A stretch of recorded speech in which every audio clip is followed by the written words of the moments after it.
Hello students, welcome to Raghav tutorials. तो आज की क्लास में हम लोग करेंगे इलेक्ट्रोमैग्नेटिक वेव्स। तो शुरुआत करते हैं सबसे पहले। इलेक्ट्रोमैग्नेटिक वेव्स की डेफिनेशन से शुरुआत करते हैं। The waves propagating in space through electric and magnetic field varying in space and time simultaneously are called EM waves. यानी कि एक ऐसी वेव्स हैं ये जो इलेक्ट्रिक फील्ड और मैग्नेटिक फील्ड की मदद से ट्रेवल करती हैं। जैसे कि बहुत सारे टाइप की वेव्स होती हैं, जैसे कि आपको पता है कि मैकेनिकल वेव्स होती हैं जिसमें हम साउंड वेव्स को कहते हैं, और साउंड वेव्स को एक जगह से दूसरी जगह जाने के लिए मीडियम की ज़रूरत पड़ती है। ठीक है, लेकिन इलेक्ट्रोमैग्नेटिक वेव्स को ऐसे किसी मीडियम की रिक्वायरमेंट नहीं है। जैसे कि लाइट है, लाइट को अगर देखें तो लाइट को ट्रेवल करने के लिए किसी मीडियम की ज़रूरत नहीं है। अगर सन से लेकर अर्थ के एटमॉस्फेयर तक देखें तो वहाँ पर पूरा का पूरा एक स्पेस है जहाँ पर किसी भी तरीके का कोई भी मीडियम अवेलेबल नहीं है, लेकिन उसके बावजूद वो 1 पॉइंट टू अनदर यानी सन से अर्थ की तरफ ट्रैवल करती है। तो इसका मतलब ये हो गया कि लाइट को किसी भी मीडियम की ज़रूरत नहीं होती है। तो फिर ये प्रोपोगेट कैसे करती है, यानी ये कैसे मूव करती है, व्हाट इज़ द वे, उसका वे क्या है। तो उसका वे जो है वो ये है कि जब वो चलती है तो वो अपने साथ इलेक्ट्रिक फील्ड और मैग्नेटिक फील्ड के कॉम्पोनेंट्स लेकर चलती है। और ये जो इलेक्ट्रिक फील्ड और मैग्नेटिक फील्ड के कॉम्पोनेंट्स होते हैं ये इस तरीके से चलते हैं स्पेस और टाइम के अंदर that they are mutually perpendicular to each other. यानी इलेक्ट्रिक फील्ड का कंपोनेंट और मैग्नेटिक फील्ड का कंपोनेंट जो है वो एक दूसरे के साथ म्यूचुअली परपेंडिकुलर रहता है। जैसे कि अगर आप यहाँ पर देखोगे कि हमने यहाँ पे लिखा है that transverse nature of EM waves. Now what is transverse nature. देखो दो तरीके के नेचर होते हैं, या तो लॉन्गिट्यूडनल नेचर होता है या फिर ट्रांसवर्स नेचर होता है। ट्रांसवर्स का मतलब होता है which is perpendicular to the motion, यानी एक ऐसा प्रोपगेशन जो कि परपेंडिकुलर टू द मोशन है, यानी वेव जो है वो ऐसे चल रही है। ठीक है, now it is moving in the X direction and it is perpendicularly vibrating. Okay, then such type of waves are known as EM waves. Again EM waves are transverse in nature.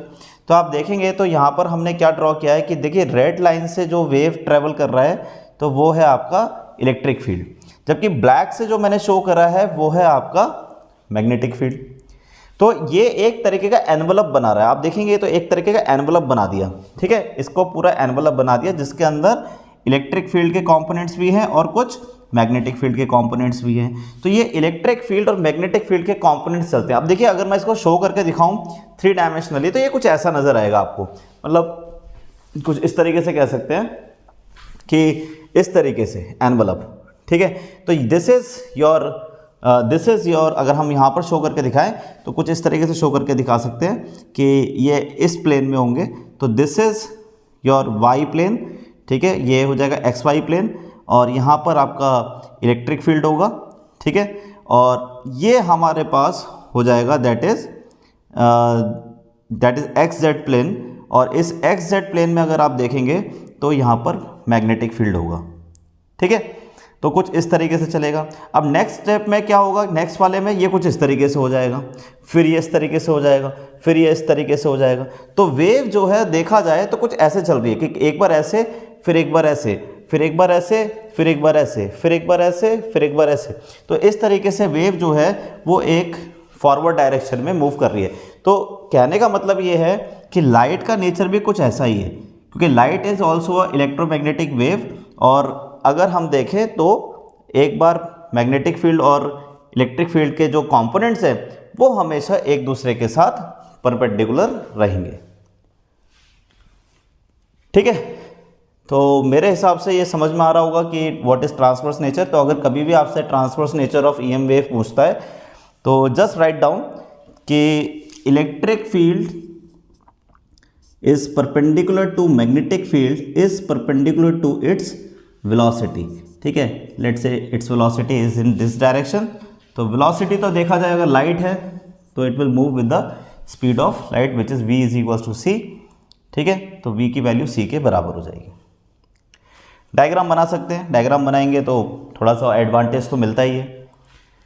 इसके बाद कुछ characteristics अगर हम यहाँ पर ध्यान दें तो कौन कौन सी कैरेक्टरिस्टिक्स हैं। EM waves travel with speed of light. ये तो स्टार्टिंग से ही बात कर रहे हैं कि भाई लाइट जो है वो एक इलेक्ट्रोमैग्नेटिक वेव है, तो इसका मतलब सारी के सारी ईएम वेव्स जो है वो स्पीड ऑफ लाइट से मूव करती हैं, which is 3 × 10⁸ metre per second. They are neutral waves. देखिए न्यूट्रल वेव्स का क्या मतलब है? न्यूट्रल वेव्स का मतलब ये है that they are not deflected by the electric field and magnetic field. यानी मान लीजिए कि अगर ये वेव्स किसी इलेक्ट्रिक फील्ड या मैग्नेटिक फील्ड के रीजन के अंदर से अगर जाती हैं तो इन पर कोई भी फर्क नहीं पड़ता। यही वजह है कि लाइट जो है वो अर्थ के फील्ड में एंट्री कर जाता है। भाई अगर आप देखेंगे तो अर्थ के पास अपना खुद का मैग्नेटिक फील्ड है, उसके बावजूद, मैग्नेटिक फील्ड होने के बावजूद ये वेव्स हमारे एटमॉस्फेयर के अंदर आ जाती हैं। यानी कि अगर देखा जाए तो हमारे एटमॉस्फेयर के अंदर ये वेव्स इजीली ट्रेवल कर जाती हैं विदाउट एनी डिफ्लेक्शन, यानी कि न्यूट्रल वेव्स हैं, इनमें कोई भी इलेक्ट्रिक फील्ड और मैग्नेटिक फील्ड का फर्क नहीं पड़ता है। इलेक्ट्रिक फील्ड और मैग्नेटिक फील्ड इन वेव्स को डिफ्लेक्ट नहीं करती। ठीक है, इसके बाद the ratio of magnitude of electric field and magnetic field vector in free space is constant. यानी कि अगर आप इलेक्ट्रिक फील्ड और मैग्नेटिक फील्ड का रेशो निकालेंगे विच इज़ 1/√μ0 के बराबर हो जाएगा। ऑब्वियस सी बात है कि एक परमिटिविटी मैग्नेटिक फील्ड के लिए शो कर रहा है और एक इलेक्ट्रिक फील्ड के लिए शो कर रहा है, तो उसका जो रेशो निकल कर आएगा वो एक कांस्टेंट होगा and that constant is nothing else is your speed of light which is 3 × 10⁸ metre per second. तो ये कांस्टेंट निकल कर आएगा। ये this is also one of the property. And the fourth is very important property, the momentum and radiation pressure. देखिए momentum and radiation pressure ये बड़ा ही important topic है। कहने के लिए तो देखा जाए तो अर्थ पर इसकी कोई इंपॉर्टेंस नहीं है, लेकिन अगर स्पेस में जाते हैं तो स्पेस में इसकी बहुत ही ज़्यादा इंपॉर्टेंस हो जाती है कि रेडिएशन प्रेशर हमेशा हर एक ऑब्जेक्ट के ऊपर लगता है। जैसे अगर हम अर्थ के ऊपर भी देखें तो अगर हम सन के ऊपर, मतलब सन अगर देखें तो बाहर खड़े हो जाते हैं और सन बिल्कुल हमारे ऊपर है, ओवरहेड है, तो मान लीजिए सन की जो रेस है वो हमारे ऊपर इंसिडेंट करेंगे तो हमारे ऊपर कुछ प्रेशर लगेगा। ऑब्वियस सी बात है, फोटोन्स हमारे ऊपर इंसिडेंट करेंगे तो कुछ ना कुछ प्रेशर लगेगा, लेकिन वो प्रेशर बहुत कम होता है, इसलिए हम उसको फील नहीं कर पाते, क्योंकि ऑब्वियस सी बात है कि हमारे अराउंड एयर भी है, रेजिस्टेंस भी है, बहुत सारी तरीके की फोर्सेस एग्जिस्ट करती हैं साइमल्टेनियसली, तो हमारे ऊपर इतना फ़र्क नहीं पड़ेगा। लेकिन अगर हम यही सेम चीज़ अगर हम किसी स्पेस के अंदर चले जाते हैं, एक वैक्यूम रीजन, फ्री स्पेस के अंदर चले जाते हैं, तो वहाँ पर ये बहुत ज़्यादा फील होता है। जैसे इसका एक बहुत ही अच्छा एग्जांपल है, जैसे रेडिएशन प्रेशर। देखिए सबसे पहले इसका एक रिलेशन निकाल लेते हैं कि रेडिएशन प्रेशर निकलेगा कैसे। मान लीजिए कि इसका एक एग्जांपल बना लेते हैं फटाफट से, कि मान लीजिए कि ये हमारे पास let's say this is your sun, ठीक है, ऐसा मान लीजिए सन है, और ये पूरा का पूरा जो रीजन है वो एक फ्री स्पेस है। फ्री स्पेस मतलब अपना स्पेस, ठीक है, नॉर्मल स्पेस जिसकी हम बात करते हैं। ऑब्वियस सी बात है कि वेव्स जो है वो यहाँ से चलना शुरू करेंगे, ठीक है। जब वेव्स यहाँ से चलना शुरू करेंगी तो अगर मैं यहाँ से कहता हूँ कि कितनी एनर्जी से चलेंगी, देन अकॉर्डिंग टू आइंस्टीन, अगर हम आइंस्टीन इक्वेशन की बात करें तो E is equals to mc²। क्यों भाई? कोई भी पार्टिकल अगर स्पीड ऑफ लाइट से मूव करता है तो वो एनर्जी इतनी कैरी करेगा, which is equals to mc²। Relativity theory का बड़ा ही इंपॉर्टेंट रिलेशन है ये, इज इक्वल्स टू mc², ठीक है। तो आइंस्टीन का जो बहुत ही इंपॉर्टेंट रिलेशन है, इज इक्वल्स टू mc²। तो ये जब वेव आगे प्रोपगेट करेगी, और मान लीजिए कि यहाँ पर आपका एक सैटेलाइट है, ठीक है, मान लीजिए, या इसको मंगलयानी मान लीजिए कि एक मंगलयान है आपका, और आपने क्या करा कि इस मंगलयान के ऊपर एक इस तरीके का, ठीक है, एक इस तरीके का आपने एक अम्ब्रेला टाइप सा लगा रखा है, ठीक है, अम्ब्रेला। अब क्या होगा कि दिस इज योर सैटेलाइट। अब सैटेलाइट चल रहा है, यहाँ पर रेडिएशन प्रेशर जा रहा है। Now what will happen? देखिए जब ये इसके ऊपर इंसिडेंट करेगा तो ऑब्वियस सी बात है कि there will be some change in momentum. अगर मान लीजिए ये इसके ऊपर जाके टकराएगा और फिर लौट के वापस आएगा, क्योंकि ऑब्वियस सी बात है रिफ्लेक्शन होगा, तो अगर ये रिफ्लेक्ट बैक होता है then there will be some change in momentum. तो मैं अगर आपसे कहता हूं भाई कितना मोमेंटम में चेंज आएगा, ठीक है, तो सबसे पहले उसको निकाल लेते हैं फटाफट से कि मोमेंटम में चेंज कितना आएगा। ओके, तो मैं थोड़ा सा इसे रब करने जा रहा हूं लेफ्ट हैंड साइड को, क्योंकि मेरे को उसकी जरूरत पड़ेगी। ओके, ठीक है, तो इसको रब कर दिया हमने। तो अब इसको करना शुरू करते हैं। तो देखिए, अगर मैं यहाँ पर लिखता हूँ कि भाई E is equals to M C square, तो मैं यहाँ पे लिख सकता हूँ that E is equals to now M C square can be written as M C into C, and mass into speed is nothing else is your momentum of the light, ठीक है। और finally I can write like this that P is equals to E over C, so this is the momentum, ठीक है, ultimately this is the momentum. Okay, तो ये मेरे पास P is equal to E over C momentum आ गया। तो अगर हम यहाँ पर बात करते हैं कि लेट से जब ये यहाँ से वेव गया और इस पर टकराया, तो initially the momentum is P1 जब ये यहाँ से गया, और उसके बाद जब ये यहाँ से रिफ्लेक्ट बैक होके आया होगा, यानी कि सैटेलाइट के अम्ब्रेला से टकरा कर आया होगा, तो ऑब्वियस सी बात है इसका मोमेंटम चेंज हो गया होगा, and which is nothing else is your P2, ठीक है, क्योंकि डायरेक्शन रिवर्स हो गया इसलिए नेगेटिव लिख दिया यहाँ पर। तो मैं यहाँ पर अगर चेंज इन मोमेंटम निकालता हूँ, if I right change in momentum here, ठीक है, चेंज इन मोमेंटम, तो चेंज इन मोमेंटम अगर हम यहाँ पे लिखते हैं which is delta P, which is nothing else is your P2 minus P1, तो P2 मेरे पास आ जाएगा दैट इज माइनस, ठीक है, E ओवर C, और यहाँ भी E over C which is minus 2E over C, और नेगेटिव साइन ये इंडिकेट करता है दैट इट इज रिबाउंड, ठीक है, वो रिबाउंड हो चुका है।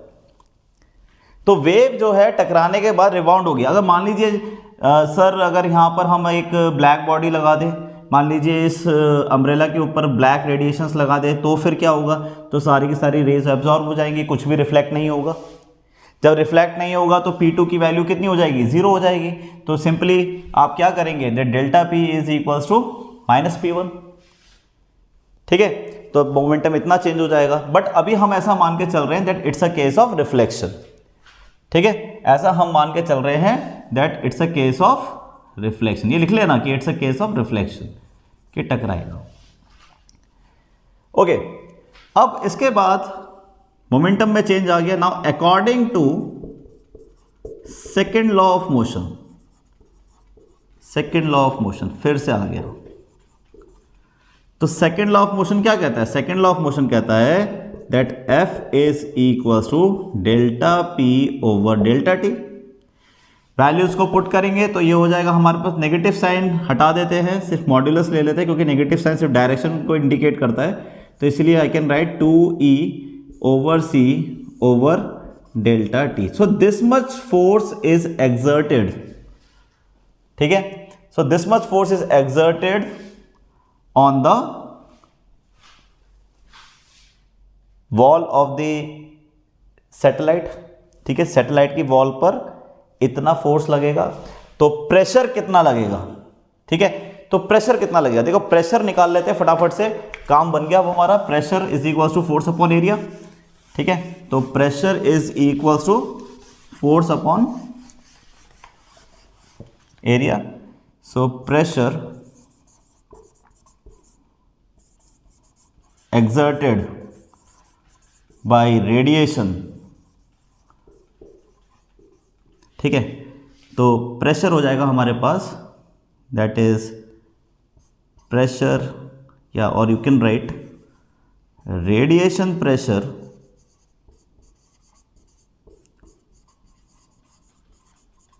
is equals to force upon area. Now force is 2E over C, ठीक है, और इसको थोड़ा सा सॉल्व कर लेते हैं। तो ये 2E हम C डेल्टा T भी करके लिख सकते हैं, ठीक है, तो C into delta T divided by area, and finally we can write like this that radiation pressure, यानी कि रेडिएशन प्रेशर, ठीक है, सो शॉर्ट फॉर्म में लिख दिया मैंने, तो ये हो जाएगा मेरे पास 2E और यहाँ पर आ जाएगा मेरे पास ए सी डेल्टा टी। तो इतना प्रेशर एक्सर्ट होगा और ये काफ़ी अच्छी खासी अमाउंट है। मैं आपको ये पहले ही बता दूं। देखिए मंगलयान के साथ भी कुछ ऐसा ही हुआ था। अगर हम देखें कि मंगलयान के साथ भी कुछ इसी तरीके की सिचुएशन हुई थी, जहाँ पर 7 से 8 दिन का डिले हो गया था मंगलयान के साथ। और मंगलयान जो है जिस पीरियड में उसको पहुंचना था, मार्स के ऑर्बिट तक पहुंचना था, वो उससे लगभग 7 से 8 दिन पीछे चल रहा था, क्योंकि हमारे पास फ्यूल की बहुत बड़ी कमी थी। तो ये बात आपको भी पता है कि फ्यूल की बहुत बड़ी कमी होने की वजह से हम एक लैग यानी टाइम लैग की वजह से हम पीछे रह जा रहे थे और हम कभी भी मंगलयान तक यानी कि मंगल ग्रह तक हम नहीं पहुंच पाते या अपने मंगलयान को वहां तक नहीं पहुंचा पाते। लेकिन कहते हैं ना कि भाई जहां पर चाह है वहां राह है, कि भगवान ने हमारे साथ एक तरीके से हमें एक सपोर्ट करा। और मैं ये बिल्कुल मान सकता हूँ कि इसमें गॉड का ही एक, वो कहते हैं कि जहाँ इतनी मेहनत की जाती है वो मेहनत कभी ख़राब नहीं जाती। तो ऑल ऑफ सडन सन के अंदर इतना ज़बरदस्त एक ब्लास्ट हुआ कि रेस वहाँ से निकली इतनी हाई इंटेंसिटी के साथ कि वो जब टकराई, यानी कि यहाँ से वेव इतनी हाई इंटेंसिटी के साथ निकली, यानी एक एक्सप्लोजन हुआ सन के अंदर, और वो उसकी जो वेव्स हैं जब वो ट्रैवल करके यहाँ तक पहुँची तो हमारा जो, और जब जैसे इसके अम्ब्रेला से स्ट्राइक करा तो स्ट्राइक करते ही इसकी स्पीड जो है वो 10 to 15 टाइम्स इंक्रीज़ हो गई। यानी हमारे मंगलयान की जो स्पीड है वो 10 से 15 गुना बढ़ गई।